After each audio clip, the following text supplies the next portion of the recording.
La palabra Estado está por todos lados, ¿no? La oímos a diario, que si el Estado de Derecho, la seguridad del Estado, las políticas de Estado. Pero, a ver, ¿qué es exactamente? Hoy vamos a hacer algo así como desarmarlo, ver sus planos y entender cómo se construye pieza por pieza basándonos en la teoría general del Estado. Para empezar, imaginemos esto como si fuera una receta de cocina. Si quisiéramos construir un país desde cero, ¿cuáles serían esos ingredientes que sí o sí necesitamos, los que no pueden faltar? Y aquí tenemos la definición de manual, por así decirlo. Pero fíjense, cada palabra es clave. Poder soberano, pueblo y área geográfica. Esos son los tres pilares que sostienen toda la estructura. Y ahora vamos a ver cada uno con lupa. Muy bien, manos a la obra. Empecemos por los cimientos. Estos son los elementos no negociables, la base sobre la que se construye todo lo demás. Y aquí los tienen: territorio, pueblo y soberanía. A primera vista parecen conceptos bastante sencillos, ¿verdad? Pero créanme, cada uno es un universo en sí mismo. Veamos por qué. Empecemos con el territorio. Ojo, no hablamos solo de un pedazo de tierra en un mapa, para nada. Es el espacio físico completo, incluyendo el subsuelo, el espacio aéreo y hasta las aguas territoriales, donde el poder del Estado es absoluto. Por ejemplo, la Constitución de Costa Rica define sus fronteras con una precisión milimétrica, para que quede clarísimo dónde termina su autoridad y empieza la del vecino. Ahora pasemos al ingrediente humano. Y aquí es donde la cosa se pone interesante. Uno podría pensar que pueblo y población son lo mismo, pero en la teoría del Estado los detalles importan, y mucho. Las palabras que se usan aquí definen derechos, identidad y pertenencia. A ver, vamos a desglosarlas. Fíjense en esta distinción. El pueblo son los nacionales, los que tienen ese vínculo legal con el Estado. La población es un término más amplio, es simplemente el total de gente que vive ahí, extranjeros incluidos. Luego está la nación, que es un lazo más cultural, que incluso puede cruzar fronteras. Y finalmente la ciudadanía, que es como la llave que abre la puerta a todos los derechos políticos. Son, como ven, 4 capas de identidad muy distintas. Y con esto llegamos al último ingrediente, y quizás el más abstracto de todos, la soberanía. ¿Qué es esto? Es, en pocas palabras, el poder supremo.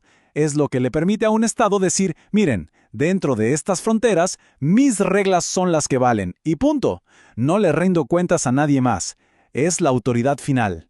Y este poder no es cualquier cosa, ¿eh? Tiene sus propias reglas de oro. Es único, o sea, no puede haber 2 soberanías compitiendo en el mismo lugar. Es indivisible, inalienable, no se puede regalar. Y es imprescriptible, lo que significa que no caduca. Básicamente, es el poder definitivo y permanente mientras el Estado exista. Ok, ya tenemos los ingredientes sobre la mesa. Pero ¿por qué los juntamos? O sea, ¿cuál es la justificación filosófica para que exista un Estado? ¿Apareció de forma natural o fue un invento que alguien diseñó? Pues básicamente hay 2 grandes teorías. Una dice que el Estado es como un árbol, que creció de forma orgánica, junto con la sociedad humana. La otra, la contractual, dice que el Estado es más bien como un edificio. Fue diseñado y construido a propósito, a través de un gran acuerdo, un contrato social. Y dentro de esta idea del contrato, hay 3 arquitectos principales con planos muy distintos. Para Hobbes, necesitábamos un Estado para salvarnos de nosotros mismos, de nuestra propia violencia. Locke, por su parte, pensaba que su función principal era proteger la propiedad. Y Rousseau, que era más idealista, creía que el Estado existía para cumplir la voluntad general, o sea, para buscar el bien común. Perfecto. Ya tenemos materiales, ya tenemos un plano filosófico, ahora toca tomar las decisiones de diseño. ¿Cómo vamos a organizar todo ese poder? Estas son las grandes decisiones arquitectónicas que definen cómo va a funcionar un país. Pero antes que nada, una aclaración crucial, porque esto a menudo se confunde. Pensemos que el Estado es la máquina, el hardware, la estructura permanente. El gobierno, en cambio, es el software, el programa que corre en esa máquina, o sea, el equipo de administradores que está de turno. Los gobiernos van y vienen, el Estado permanece. Ahora, ¿cómo se reparte el poder en el mapa? Un Estado unitario, como Perú, concentra todo el poder en un solo gobierno central.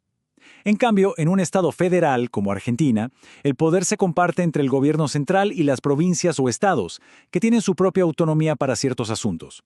Y la pregunta del millón, ¿quién está a la cabeza? Aquí básicamente el menú tiene 2 opciones.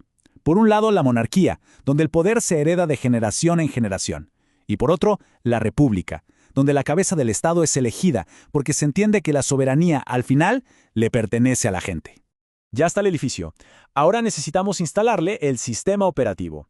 Es decir, cómo interactúan las diferentes partes del gobierno y cómo se ejerce el poder sobre la gente en el día a día. Aquí vemos dos sistemas principales. En el presidencialismo, la gente vota por un presidente por un lado y por un Congreso por otro. Son dos poderes separados. En el parlamentarismo, solo se elige al Parlamento, y es este el que elige a un primer ministro de entre sus propios miembros. Como ven, la relación entre los poderes es totalmente distinta. Y al final todo se reduce a esto. ¿Cómo trata el sistema a sus habitantes? Un régimen democrático se basa en que la gente participe, en que los derechos se respeten y en que el poder, en última instancia, lo tiene el pueblo.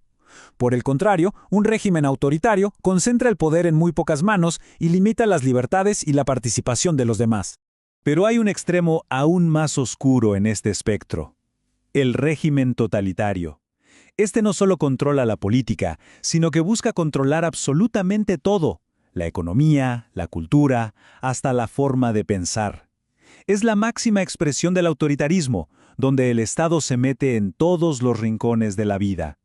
Bueno, hagamos un recuento rápido de nuestra guía de construcción. Vimos que se necesitan 3 ingredientes básicos: territorio, pueblo y soberanía.